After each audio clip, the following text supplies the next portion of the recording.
Hello everyone, a very warm welcome to all of you. Welcome to the session. So today we have a very special guest, Dipshika, who recently qualified her Uttarakhand state eligibility test and GATE examination. So a very warm welcome to Dipshika. Thank you, ma'am. And a very big congratulations to you that you qualified these two examinations. Thank you so much, ma'am.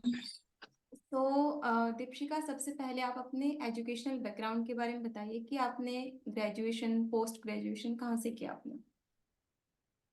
Ma'am, मेरी जो graduation हुई है वो Delhi university से रही है और जो मेरी मास्टर्स है वो यहीं उत्तराखंड की सेंट्रल यूनिवर्सिटी है, हेमंती नंदन बहुगुणा गढ़वाल विश्वविद्यालय, वहां से रही है। तो Deepshikha, how do you come to know about this exam कि हमारे फील्ड में ये भी एग्जाम्स होते हैं, आपको कैसे पता चला इन एग्जाम्स के बारे में।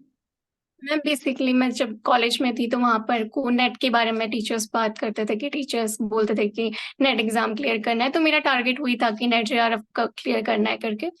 तो वही बीच में अभी सेट एग्जाम आ गए और फिर गेट एग्जाम आ गया, तो मैंने साथ साथ में आपसे प्रिपेयर किया था, तो उसके बाद गेट और सेट भी दे दिया था। तो नेट तो नहीं हो पाया, लेकिन ये दोनों एग्जाम्स क्लियर हो गए थे अभी। कोई बात नहीं, फर्स्ट अटेम्प्ट था ना आपका। Yes ma'am. सो पहली बार में आपने दोनों एग्जाम निकाल लिए। सो आपने यस मैम। अपने एमएससी के फर्स्ट ईयर में या फिर बीएससी के फाइनल ईयर में कब डिसाइड किया था कि एग्जाम देना है मुझे। मैम, पहले तो मुझे इसके बारे में कोई आइडिया नहीं था, मास्टर्स में ही आकर के पता चला कि ऐसे एग्जाम भी देना है करके। तो उस समय पे टीचर्स ने बताया था कि मतलब नेट जेआरएफ देना है और उसके बाद आपको ये अपॉर्चुनिटी मिलती है। तो तब पता लगा कि जेआरएफ करना है, तो उसके बाद ही डिसाइड किया था। अच्छा, केवल जीआरएफ की तरफ ही आपने क्यों स्टेप लिया? जैसे कि एमएससी के बाद कुछ बच्चे जो होते हैं वो कंपनीज की तरफ जाते हैं, कुछ इंडस्ट्रीज की तरफ जाते हैं, तो आपने यही क्यों डिसाइड किया कि मेरे को एग्जामिनेशन की तरफ ही जाना है? मैम, क्योंकि मेरा इंटरेस्ट था कि मुझे टीचिंग करनी, मतलब प्रोफेसर की जॉब मेरे को चाहिए थी, तो उसके लिए पहले तो ये क्लियर करना ही था। तो इसीलिए मैंने डिसाइड किया कि अब चाहिए तो करना तो पड़ेगा ही। अच्छा, तो जैसे बस फिर करते गए। जो बच्चे एग्जामिनेशन अभी सोच रहे हैं कि हमें प्रिपरेशन करना है, तो पहला स्टेप उन्हें क्या यस। लेना चाहिए? क्योंकि एक रोड मैप बनाना पड़ता है कि किस तरीके से हमें प्रिपरेशन करनी है। सो किस तरीके से उन्हें जी। फर्स्ट स्टेप लेना चाहिए कि हमें इस तरीके से, अब हमें इस तरीके से प्रिपरेशन करनी है, ये हमारा शेड्यूल रहेगा। मैं पहले तो एक स्ट्रेटेजी बनानी है अपनी कि हमें इस तरीके से एग्जाम क्लियर करना है, मतलब क्योंकि सिलेबस बहुत वास्ट है और जब तक आपके पास एक प्रॉपर स्ट्रेटेजी नहीं होगी तो क्वालिफाई करना तो बहुत ही मुश्किल है। तो मैम वही है कि अगर कोई गाइड करने के लिए मिल जाए तो और भी बढ़िया है कि क्योंकि खुद से सेल्फ स्टडी से कभी क्या होता है कि हम लोग बीच बीच में डिमोटिवेट हो जाते हैं, नहीं कर पाते उतने लेवल तक का। तो जैसे मुझे आप मिल गए थे तो उस टाइम पे आपके थ्रू मुझे थोड़ा थोड़ा गाइड मिल गया था कि इधर इधर से इतने इतना पढ़ना है, ताकि हम इस तरीके से अगर करते हैं तो हो जाता है, मतलब धीरे धीरे आपको खुद ही आइडिया लग जाता है उस एग्जाम के बारे में कि क्या है। जब आप फिर पीवाईक्यूज वगैरह देखते हैं ना, तो उसके बाद थोड़ा थोड़ा आइडिया लग जाता है कि किस लेवल के क्वेश्चन फ्रेम हो रहे हैं और हमें किस तरीके से अपनी स्ट्रेटेजी को बनाना है। तो बस यही। तो दीपशिका, जैसे आपने Uttarakhand state eligibility test qualify किया है, तो आप थोड़ा सा उस एग्जाम के बारे में बच्चों को बताइए कि कैसा एग्जाम पैटर्न होता है, कैसे एग्जाम आता है, कैसे क्वेश्चंस आते हैं। Yes ma'am. मैम, उसमें दो पेपर, मतलब जो पेपर था उसके दो पेपर होते हैं, एक पेपर वन और एक पेपर टू। पेपर वन में यहाँ पर के जो जिसमें जीएस वगैरह और रिसर्च मेथोडोलॉजी, आईसीटी, ये सब को इंक्लूड किया गया था। और जो सेकंड पेपर था उसमें हमारा जो कोर सब्जेक्ट होता है लाइफ साइंसेज जैसे था, तो उसके क्वेश्चंस आते थे। तो सेकंड पेपर तो जो आपका नेट का सिलेबस रहता है वहीं से कवर हो जाता है, थोड़ा बहुत एडिशनल जो करना होता है वो फर्स्ट पेपर के लिए करना पड़ता है। तो बस वही रहता है सिलेबस तो बाकी। सो आपने रेफरेंसेस क्या क्या लिए कि जीएस के लिए आपको इस तरीके से प्रिपेयर करना है? तो आपने रेफरेंसेस कहाँ कहाँ से आपने डिसाइड किया और क्या क्या यूज किया आपने? मैम, आजकल यूट्यूब में तो सारे कंटेंट मिल ही जाता है, तो वहां पर मेरे को मिल गए थे थोड़े बहुत, उसके लेक्चर्स वगैरह वीडियोस मिल गई थी, तो मैंने वहीं से प्रिपेयर करा था यूट्यूब से ही फर्स्ट पेपर को। और सेकंड पेपर तो नेट के लिए जो प्रिपेयर किया था उसी को रिवाइज करना था, तो वही हो गया था वहां से। अच्छा, जो बच्चे तैयारी करने के बारे में सोच रहे हैं, तो आप उनको क्या बताओगे कि अगर उनको प्रिपरेशन करनी है, सो एक, क्योंकि एक बाउंड्री सेट होना जरूरी है कि इतना ही हमें करना है। क्योंकि एक यस मैम। लिमिट में पढ़ के जाना है, डिसाइडेड करना चाहिए कि इतना ही करना है, इससे ज्यादा नहीं करना, हमारे एग्जाम पॉइंट ऑफ व्यू से इम्पोर्टेंट है। तो आप क्या बताना यस मैम। चाहेंगे कि किस तरीके से वो डिसाइड करें कि इतना ही पढ़ना है, क्योंकि बच्चे क्वेश्चन आते हैं कि मैम कितना पढ़ें, इस टॉपिक के बारे में कितना और वास्ट में जा सकते हैं, तो ये कैसे डिसाइड किया आपने? मैम एक होता है हार्ड वर्क और एक होता है स्मार्ट वर्क। कभी कभी क्या होता है कि अगर हम आंख बंद करके तैयारी करते जा रहे हैं और उससे भी कोई रिजल्ट नहीं आता कई बार। और कई बार होता है कि अगर आप जैसे फ्रेमिंग देख लें क्वेश्चंस की कि कहाँ से कितना क्वेश्चन पूछा जा रहा है, तो आप उस लेवल मतलब उस लेवल तक की तैयारी कर लें अगर अपने सब्जेक्ट में, तो हो जाता है। मतलब जैसे गेट का एग्जाम था, तो गेट के एग्जाम के लिए मैंने लास्ट के 20 डेज में ही तैयार किया हुआ है।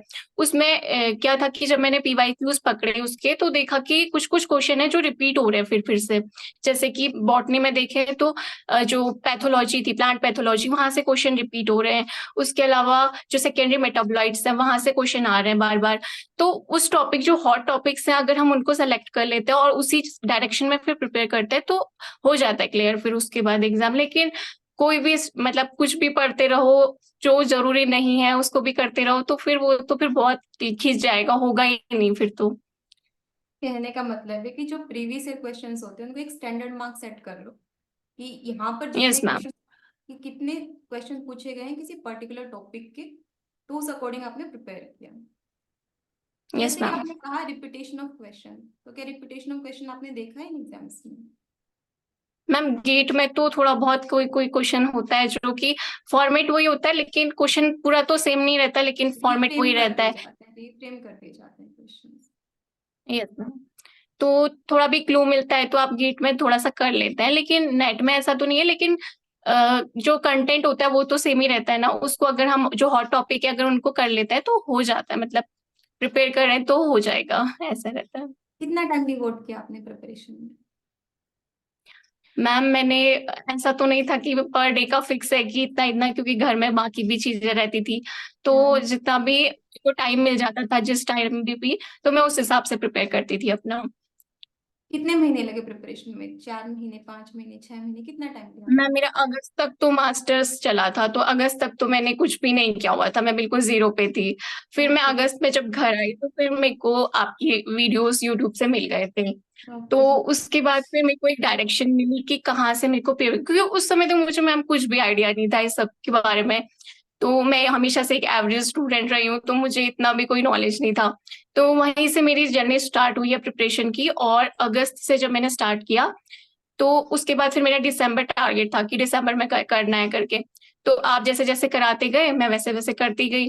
फिर दिसंबर में जब एग्जाम दिया तो फिर लगा कि अभी तो मुश्किल है। फिर सेट वगैरह आ गया था, सेट दिया, गेट दिया, तो वो क्वालिफाई हो गया था। तो मैंने आपसे पढ़ा हुआ है जितना भी पढ़ा हुआ है, उसके अलावा मैंने कुछ एडिशन नहीं किया था, ना कोई स्टैंडर्ड बुक्स भी नहीं पढ़ी हुई थी, कुछ भी नहीं किया हुआ था। जो आपने पढ़ा है उतना ही मैंने पढ़ा हुआ है, उन्हीं को नोट्स को मैं रिवाइज कर रही थी। आपने कहा रिवीजन, रिवीजन का कितना इम्पोर्टेंस लगा आपको? मैम रिवीजन तो मस्ट है। मतलब अगर आपने जितना भी पढ़ा हुआ है, अगर आप उसी को अगर बार बार रिवाइज नहीं कर रहे तो फिर वो भी नहीं रहता अपने पास। तो इसीलिए बार बार रिवीजन तो जरूरी होता है। तो जितना आप रिवाइज करते जाएंगे आपका वो पॉइंट, मतलब वो सब्जेक्ट तो स्ट्रांग होते जाएगा, तो इसीलिए रिवीजन तो बहुत जरूरी है। और बिना रिवीजन के तो मतलब नहीं हो पाता है। एंड सेम कंसेप्ट अप्लाई होते हैं नेट में भी, कि रिवीजन करना इम्पोर्टेंट है। अच्छा ये यस बताओ मैम। दीपिका, जैसे एग्जाम देने से पहले बच्चों के दिमाग में बहुत सारे क्वेश्चंस आते हैं कि पेपर कैसा आएगा, एक एग्जाम प्रेशर क्रिएट हो जाता है। एग्जाम हॉल में जाते यस ही मैम। भी एक प्रेशर क्रिएट हो जाता है कि पता नहीं क्वेश्चन लगेंगे कि नहीं लगेंगे, जो हम कर रहे हैं वो सही कर रहे हैं कि नहीं कर रहे हैं। तो उस एग्जाम प्रेशर को आपने कैसे हैंडल किया? मैम असल में ना जो प्रेशर था वो मेरा मतलब थ्रू आउट द जर्नी रहा है। मतलब जब से मैंने प्रिपरेशन करा ना, तो उस समय से कुछ ना कुछ प्रॉब्लम्स मेरे पास आ रही थी। तो उन सबको डील करते हुए जब मेरा एग्जाम में जाना था, तो उस समय तक मेरे पास बहुत ज्यादा प्रॉब्लम, मतलब अगर मैं बताऊं तो जब मैंने स्टार्ट करा, अगस्त से स्टार्ट किया, तो सितंबर में मेरी घर पे थोड़ी सी दिक्कत हो गई थी, जैसे मेरी चाची की डेथ हो गई थी। फिर मैंने अक्टूबर नवंबर में थोड़ा खुद को ठीक किया कि ठीक है एग्जाम देना है, अब एग्जाम के हिसाब से तैयारी करनी है। तो दिसंबर में फिर मेरे चाचा जी की डेथ हो गई। तो दिसंबर में एग्जाम भी था। तो उस समय पे बहुत ज्यादा मेरे लिए ये मतलब ये था कि एग्जाम दूं भी कैसे, मतलब बहुत ज्यादा मैं नहीं एक्सप्लेन कर सकती अभी तो वो चीजों को। तो उसको देख करके भी फिर मेरे को एग्जाम देने भेजा मेरे घर से कि जाओ दे करके आओ एग्जाम, क्योंकि 26 को एग्जाम था और 20 को मेरे चाचा की डेथ हुई थी। तो उसको लेकर के भी मैं एग्जाम देने गई हूँ। फिर एग्जाम में क्या हुआ कि मैम मैं खुद को मतलब वो 3 घंटे अगर आपके अपने नहीं है, अगर आप उसमें चाहे आपने कितनी प्रिपरेशन की, अगर 3 घंटे अगर आपके अच्छे नहीं जा रहे हैं तो आपका सिलेक्शन नहीं होना है। तो मैम वही मेरे साथ भी हुआ कि 3 घंटे मतलब मेरे को ऐसा लगा जो सिस्टम का साउंड था वो मेरे कानों में चुभने लगा था। मतलब मुझे ऐसा था कि एग्जाम नहीं देना है मुझे, मेरे को हुआ कि क्विट कर देती हूँ। तो मतलब नहीं कर पाई मैं उस समय पे नेट का एग्जाम, तो ऐसे ही चला गया था बस। फिर मैं घर आई तो मैंने सोचा कि अब तो सेट का एग्जाम है, क्योंकि 7 जनवरी को सेट का एग्जाम था। तो 7 के लिए मैंने प्रिपरेशन शुरू करी अपनी फिर से। तो 6 को क्या हुआ कि मेरे जो ताऊ जी हैं, मतलब पापा के बड़े भाई थे, उनको हार्ट अटैक आ गया। तो सुबह पे मतलब 7 को जैसे मेरे को सेंटर जाना था तो हमें पता लग गया था कि सिचुएशन क्रिटिकल है। तो मैं उसको डील करके भी गई हुई हूँ एग्जाम देने। और मुझे पता था कि घर जाकर के कहीं मुझे कोई बुरी न्यूज ना सुननी मिले। जब मैं वापस आई तो मैंने देखा कि वो भी नहीं रहे अब इस दुनिया में। तो ये सबको झेलते हुए जब मैंने एग्जाम क्रैक किए हैं तो ऑब्वियसली बात है कि कोई भी कर सकता है इस सब चीजों को। फिर मैम फिर आपको पता है कि फिर गेट के लिए तो मैंने 20 तक तो मेरी कोई प्रिपरेशन नहीं थी, जो भी प्रिपरेशन हुई है वो 20 के बाद ही हुई है। तो 20 दिन में मैंने गेट के लिए प्रिपरेशन किया, फिर जाकर के मेरा गेट का एग्जाम हुआ है। और गेट में भी मैं आपको बताऊं कि मेरा सेंटर का जो इशू हो गया था, आपको मैंने हाँ। बताया था कि चेंज हो गया था। तो उसमें भी सुबह सुबह मेरे को मतलब भागते हुए जाना पड़ा, वहां पर भी सेंटर का इशू, मतलब मैं पहुंच ही नहीं पाई, 10 मिनट में लेट हो गई थी सेंटर में पहुंचते पहुंचते। फिर वो तो एंट्री मिल गई, फिर जाकर के मैंने एग्जाम लिखा है। और मतलब मैं तो बता ही नहीं सकती कि क्या क्या मैंने झेलते हुए दीपिका ये सारे एग्जाम्स। दीपिका जो बच्चे बहाना लगाते हैं कि टाइम नहीं है, हो नहीं पा वही रहा है, मैं वही मैं भी चाहती। एक बहाने होते हैं क्योंकि शायद जैसे आप अभी बता रहे हो इतनी प्रॉब्लम शायद किसी की लाइफ में मेरे हिसाब से तो नहीं होंगी जो बच्चे प्रिपरेशन अभी इस टाइम पे कर रहा है, क्योंकि शायद इससे बड़ी प्रॉब्लम किसी की लाइफ में आ ही नहीं सकती है कि एक के बाद ये चीजें चल रही हैं। तो लिटरली आप मेरे लिए भी और उन लोग के लिए भी जो प्रिपरेशन कर रहे हैं, तो आप एक रोल मॉडल हो। किसी एग्जाम के लिए प्रिपरेशन कर रहे हैं, किसी और एग्जाम के लिए प्रिपरेशन कर रहे हैं, करियर में कुछ भी करना चाहते हैं, तो आपसे लोगों को सीखना चाहिए कि प्रॉब्लम कितनी भी आ जाए, करने वाला इंसान कर लेता है। यस जिस मैम। जिस तरीके से आपने, मेरे को आज पता चल रहा है कि आपने इतने सारे प्रॉब्लम से निकल के फिर हम आपने एग्जाम्स दिए हैं।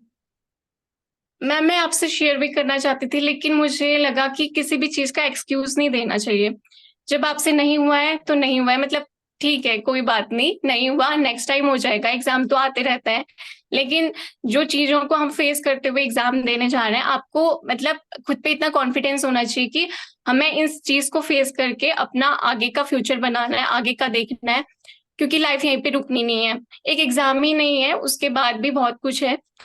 आप अपने हिसाब से करते जाइए, अपने पे मतलब रखिए, मतलब कि जितना खुद को बूस्ट करते जाएंगे उतना ज्यादा आप अचीव करते जाएंगे। अगर शायद मैं उस दिन क्विट कर देती और अपने सेट के एग्जाम या गेट के एग्जाम को नहीं देती, तो शायद आज मेरी लाइफ में ये दिन नहीं होता कि मेरे पास वो क्वालिफाई है।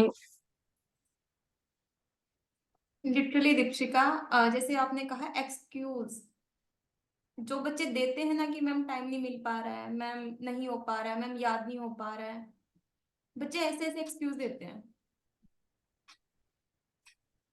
और आपने इतने सारे प्रॉब्लम से निकलने के बावजूद भी आप बोल रहे हो कि एक्सक्यूज नहीं देना चाहिए किसी भी चीज का। अच्छा, आपके लिए रोल मॉडल कौन है कि जिससे आप सीखते हो कि लाइफ को किस तरीके से जीना चाहिए? कि जैसे कि आपकी लाइफ में इतने सारे प्रॉब्लम्स आए हैं, उसके बावजूद भी आप एक प्रॉब्लम उसको भी फेस कर रहे हो, फिर उसके बाद एक और प्रॉब्लम, उसके बाद फिर एक और प्रॉब्लम, एग्जाम टाइम पे भी प्रॉब्लम। आपका रोल मॉडल है कौन जिसको आप फॉलो करते हो कि हाँ, लाइफ जीने का ये तरीका होना चाहिए? मैम रोल मॉडल तो ऐसे कोई नहीं है, लेकिन जो सिचुएशन होती है वो हमें सिखा देती है कि हमें कैसे डील करना है इस सब चीजों को। फिर घर की भी रिस्पॉन्सिबिलिटी रहती थी काफी, कि घर में भी काम रहता था, सब कुछ करना है, सब कुछ मैनेज करना है, और उसके बाद फिर आपको पढ़ाई में अपना टाइम निकालना है। तो कई बार बहुत ज्यादा फ्रस्ट्रेशन हो जाती थी, कई बार बहुत ज्यादा रोना आता था कि अब कुछ नहीं होना लाइफ का। तो ग्रेजुएशन तक सब कुछ बहुत अच्छा था कि मैं दिल्ली यूनिवर्सिटी में पढ़ रही थी, और अचानक से फिर इतना डाउन चले जाना कि जहाँ पर मेरे पास टाइम भी नहीं है पढ़ने के लिए। तो बहुत चीजें वो मतलब लगती थी, कई बार लगता था कि अब कुछ नहीं होना है, फिर खुद को खुद ही समझाना है, खुद को खुद ही बताना है कि हाँ हमें करना है, खुद ही करना है। तो फिर जहाँ पर डाउट लगता था, जहाँ पर कोई प्रॉब्लम आती थी, समझ नहीं आता था कि कैसे करना है, तो मैं आपसे पूछ लेती थी। और मैं ऐसी जगह से हूँ कि उत्तराखंड में एक छोटा सा मतलब हमारा डिस्ट्रिक्ट है पिथौरागढ़, वहां पर को किसी को इस एग्जाम के बारे में इतना आइडिया भी नहीं है, ना मेरी फैमिली में कोई इतना जानता है इस चीज के बारे में कि मैं उनसे पूछ पाऊँ इसको लेकर के। तो मतलब कोई भी नहीं था गाइड करने के लिए भी, वो तो मुझे आप मिल गए कि मतलब मैं आपसे कभी भी कोई भी क्वेश्चन होता था तो मैं पूछ लेती थी, आप मैं मैसेज कर लेते थे या फिर कभी कभी वॉइस मैसेज करके बता देते थे, तो बहुत क्लियरिटी से मतलब ऐसा लगता था कि हाँ कोई है, मतलब जहाँ से सपोर्ट मिल रहा है, कोई है जो गाइड कर रहा है। तो बस यही है कि तभी मेरी जो भी आगे की भी जर्नी रहेगी उसमें आपका रोल बहुत इंपॉर्टेंट रहेगा, मतलब क्योंकि एक टर्निंग पॉइंट था जहां पर मेरे पास बहुत ज्यादा प्रॉब्लम्स थी, उस सिचुएशन में आपने सपोर्ट किया है। तो ऑब्वियसली बात है आगे की जर्नी में भी अगर मैं कभी कुछ अचीव करती हूँ तो उसमें आपका बहुत इंपॉर्टेंट रोल रहेगा। ठीक है, मेरे को समझ नहीं आ रहा मैं आपको क्या बोलूँ मैं इस टाइम पे, क्योंकि इंटरव्यू मैंने किए हैं मैंने बच्चों के, लेकिन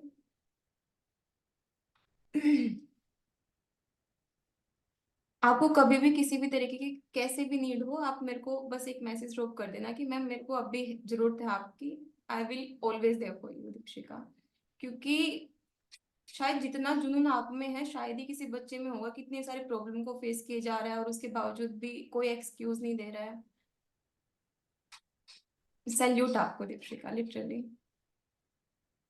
मुझे आज पता चल रहा है कितने सारे प्रॉब्लम्स आए हैं, आपसे बात करने पे कभी पता भी नहीं चला कि आपकी लाइफ में इतने सारे प्रॉब्लम चल रहे हैं आपकी लाइफ में।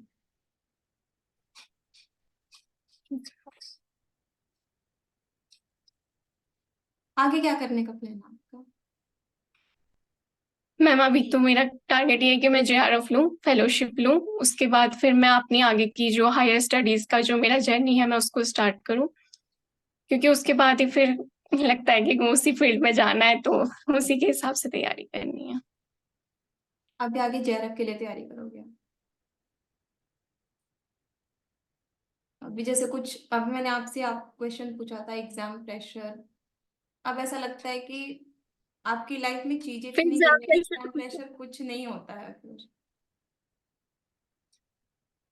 And you said that you are a average student but your guts tells about you that how much courage you have, and you are not an average student, you are intelligent more than those intelligent people जो कि क्योंकि वो एक सही condition से निकलते हैं और उसके बाद में फिर कुछ हासिल करते हैं। और आप ऐसे कंडीशन से निकल के और उसके बावजूद भी कोई एक्सक्यूज नहीं दे रहे हो, किसी को कुछ बोल भी नहीं रहे हो, बता भी नहीं रहे हो, और उसके बावजूद भी चीजें करते जा रहे हो। तो आपसे मेरे को भी सीखने को इतना सब मिल रहा है कि ऐसे किसी बच्चे में इतनी ज्यादा हिम्मत कैसे हो सकती है किसी बच्चे में। लिटरली दीक्षिका, आपको कैसे भी कहीं पे भी नीड हो जाए कि मैम मेरे को जरूरत है, आप चाहे मेरे को रात में आधी रात में कॉल कर देना या मैसेज कर देना, I will always there for you. क्योंकि ऐसे बच्चे, उनको बस है ना थोड़ा सा एक गाइडेंस की जरूरत होती है, वो कर ले जाते हैं। मैं वही है कि मैं मेहनत कर लूंगी, बस कोई गाइड करने वाला होना चाहिए बस। बिल्कुल बिल्कुल बिल्कुल। अभी जून वाला एग्जाम आ रहा है, उसके लिए मेहनत करेंगे साथ में। तो आप बच्चों को कोई टिप देना चाहोगे जो प्रिपरेशन कर रहे हैं, कुछ उनको मैसेज देना चाहोगे? अगर कोई ये सुनेगा तो मैम शायद उनको खुद ही इससे समझ में आ जाना चाहिए कि मैं क्या कहना चाहती हूँ। तभी मैंने मैम आपसे, जब आपने कहा तो मेरे को था कि हाँ मुझे शेयर करना है ये चीज, और जब आप मौका दोगे तो मैं कहूंगी ये सब चीजें कि कभी भी सिचुएशन कोई भी आ जाए आपको हार नहीं माननी है। कभी हमें, क्योंकि प्रॉब्लम्स तो हर किसी के साथ है, किसी को हेल्थ इशू है, किसी को फाइनेंशियल इशू है, किसी को कोई प्रॉब्लम है, किसी को घर की प्रॉब्लम है, तो वो तो चलती रहती है, हमेशा ही चलती रहती है। तो आपको अपने हिसाब से उसको फेस करना है और उससे आगे बढ़ना है, मतलब उससे बाहर निकलना है, और सबको, अपनी फैमिली को उस अपने साथ लेकर के आगे बढ़ना है। क्योंकि अगर आप में हिम्मत है तो आप फिर आगे बढ़ेंगे, तो आपको देख करके आपके जो छोटे भाई बहन है वो भी हिम्मत करते हैं, उनको भी सीखने को मिलता है। तो वही है कि आप करते रहिए कभी ना कभी कोई ना कोई, क्योंकि यूनिवर्स क्या है ना कि जितना हमसे ले रहा है, हम जितना लगा रहे हैं उतना हमें कभी ना कभी किसी ना किसी तरीके से हमें वापस करेगा। तो मैं तो इस चीज पे बिलीव करती हूँ मैम, और इसी पे मैं काम करती रहती हूँ अपने, बस।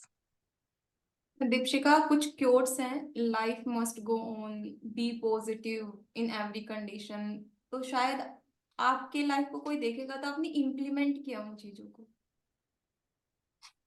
इतने सारे कंडीशंस में आप पॉजिटिव रहे हो, पढ़ाई भी की है, अगस्त से दिसंबर के बीच में आपने पढ़ाई की जिसमें इतनी सारी चीजें आपने फेस की हैं। मीन्स आपको एक बहुत शॉर्ट पीरियड ऑफ टाइम मिला, अगर आपको अच्छा टाइम मिल जाता आप JRF भी निकाल जाते आप डेफिनेटली।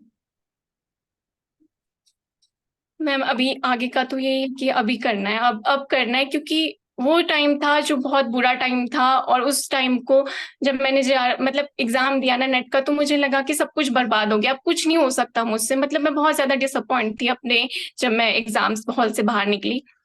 लेकिन फिर क्या हुआ कि जिस दिन सेट का एग्जाम था, मुझे ये था कि मैं ये एक्सक्यूज लेकर के घर में ना बैठ जाऊं कि आज घर में प्रॉब्लम है और मैं एग्जाम नहीं देने जा रही। सेट का एग्जाम हमारे स्टेट में 6 साल बाद हो रहा था, तो मुझे था कि ये तो मुझे लेकर के रहना है, तो इसीलिए मैं सुबह भागती भागती सेंटर पहुंच गई थी। मैंने एग्जाम दिया और फिर से वही सब प्रॉब्लम्स थी, तो मतलब फिर ऐसे लग रहा था कि अब कुछ नहीं होना है, कुछ भी नहीं होना है।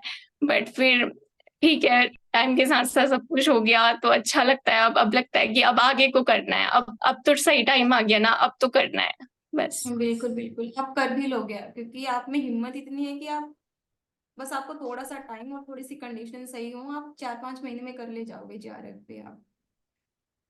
जैसे कुछ बच्चे जैसे फोन से ही पढ़, आपने फोन से पढ़ाई की है यस तो मैम, फोन से।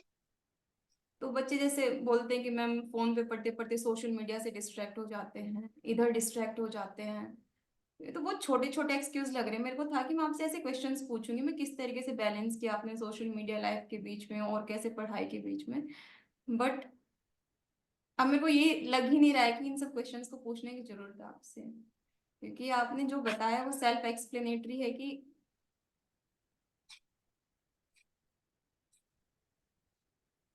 बस दीपशिका, लास्ट में यही बोलूंगी, कॉन्ग्रेचुलेशन और सैल्यूट आपको कि आपने इतने सारे कंडीशन से निकल के और फिर भी आपने इतना सब किया है, और अभी भी आप में इतनी हिम्मत है कि अभी भी आपको करना है आगे।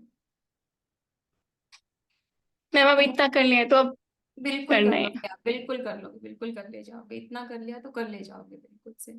और करना भी है अब आपको, यस मैम। है ना, करियर बनाना अपना। और कहीं पर कैसी भी नीड हो आप मेरे को मैसेज कर देना, जस्ट तुरंत के तुरंत आपको रिप्लाई मिल जाएगा, ठीक है। Yes ma'am.